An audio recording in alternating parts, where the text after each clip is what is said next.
கடவுளின் கடமை முடிந்ததே அடல் பிறந்த நொடியே தலைகள் குனிந்தது மமதை ஆழ்ந்தது கடமை முடிந்தது பிறந்த நொடியதோ ஏ பெண்ணே ஏ பெண்ணே உன் வளைவுகளில் தொலைவது போல உணர்கிறேன் இடையினிலே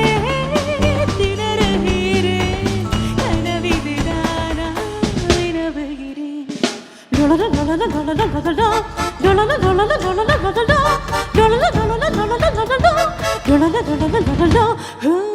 கால் முளைத்த பூ